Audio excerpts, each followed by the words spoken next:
something I really appreciate about you is that you have your performing persona.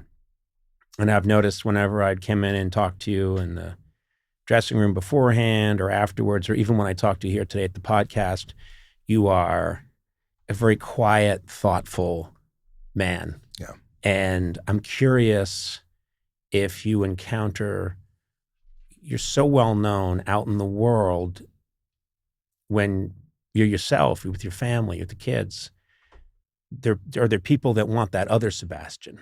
Do you know what I mean? And you are a very dignified, intelligent, quiet guy who is not performing at this moment. Yeah, people do think that's who I am on an everyday basis. You know, kind of not loud, but like over-expressive and whatnot. When I get together with you, we're just kind of talking. It's normal and what have you. So, yeah, listen, I'm not life of the party by any means. All right, and I think that's the misconception with some comedians where they think, oh, invite the comedian's going to make the room laugh. You know, if you invite me over to your house and there's other people there that I don't know, I tend to be, you know, I don't call it shy. It just I tend to, it takes me a while to warm up to the group. Yeah. Even when I do these things, right? These podcasts, which I don't do a lot of them just because, I mean, I don't know. I just feel like, is this going to be an environment where I'm going to be comfortable to kind of be myself and like express my feelings? And then obviously with you six, I fit right in here. But we like to think it's a welcoming environment. No, but like sometimes you go in, it's like, I don't know. What do we know? Well, also, I've noticed that a lot of people think comedy is a thing. Like you hire a plumber, they come over, oh, I see what the problem is, and they fix it. And I'm always trying to explain to people, they'll say like, why don't you just come over into this situation and do that Conan thing and get everybody laughing? And I'll start asking questions like, well, what's the occasion? What's the room? And they act like, what are you talking about? Just come and do the thing. Yeah. And I'll say, comedy is so hard, and it's also so conditional on where are we? Where are we? Who's there? Mm-hmm. What's the backstory? As you know, if there's a really high ceiling, that's not good. Yeah. You want some compression in the room. If people are eating while you're doing your thing, that's not good. That's terrible. Yeah. I mean, I've had nightmares still of doing things at what's the really fancy hotel that goes back way Waldorf Astoria. Oh. Waldorf Astoria the Waldorf Astoria has this famous ballroom where they would do whenever someone was retiring, like Tom Brokaw is retiring. Conan, go do, you're going to go and talk about Tom and get big laughs for 15 minutes at the Waldorf Astoria, and you think there's a ballroom there that I still have nightmares about because it's really wide, really deep, ceilings are really high, and everybody's eating a Caesar salad. And you just hear, silverware. And I think again and again and again, it's about what's the context? What's the room? What's the environment? Yeah. And when you're in an environment where you can really light things on fire and have fun. And you also know when you're in an environment where, what is this, an aquarium? Like, why am I here? Yeah.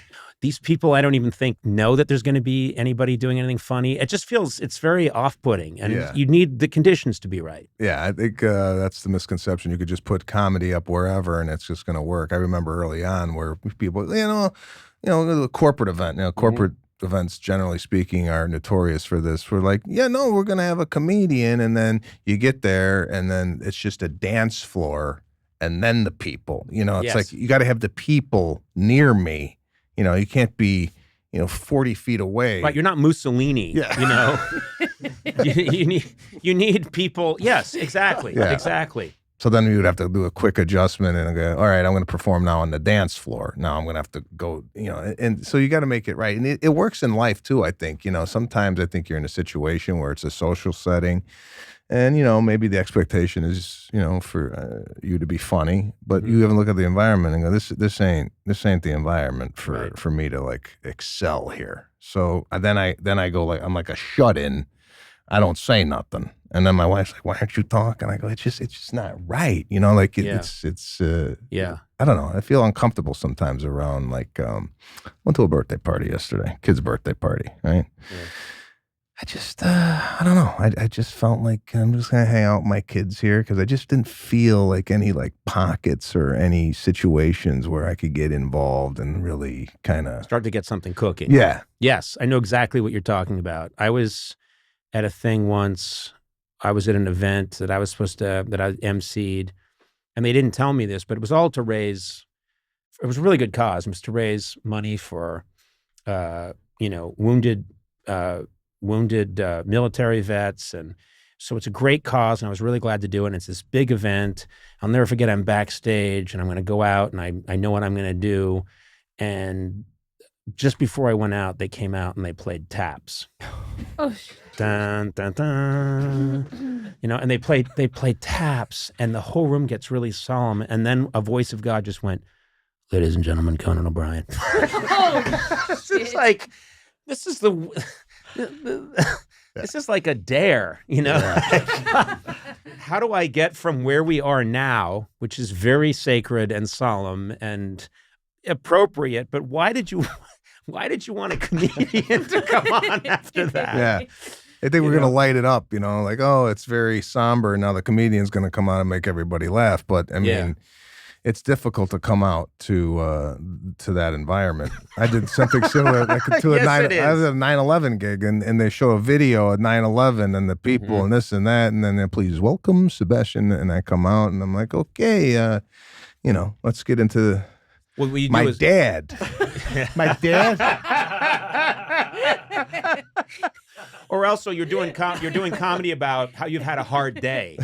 Oh boy, the day I've had. Oh really? Did 2 towers collapse? Oh shit. And thousands of people. Hold on. I know, but let me talk about my day. I mean, it's just impossible. Yeah.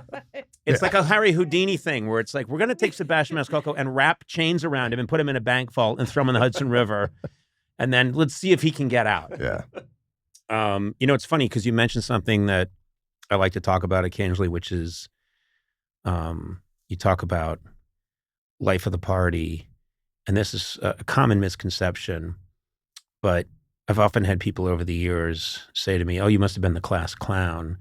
And I've mentioned this before on the podcast, and I think, oh no, I was not the class clown. I remember the class clown, but I was not that guy. And I would say almost all of the comedians I really like were not the class clown. Mm. And I'm sure there are so many people that are huge fans of yours and would think like, oh my God, if I could have been in the 8th grade with Sebastian, he would have just been hanging from the ceiling and being crazy. And I just knowing you and how smart you are and talented, I'm thinking, no, I don't think that was Sebastian. Yeah. No one, if you were in 8th grade with me, you would have not known I was in the class. I actually looked at the class clown as I was sitting watching him going, sit down. It's not funny. Yeah. So no, I was more of an observer. I wasn't the center of attention. Now, when I got up in front of the class to do a book report, or if it was something that I had to get up and do, then I was funny. But the rest of the year, I wasn't saying much. So never the class clown. I never thought the class clown was funny. I could tell who the class clown is. If it's a comedian, that guy was I'm not into class clowns. Yeah. No.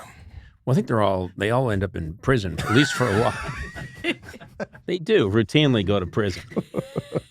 And then they come out and they're not class clowns anymore. They have a whole different attitude about stuff isn't as funny to them anymore.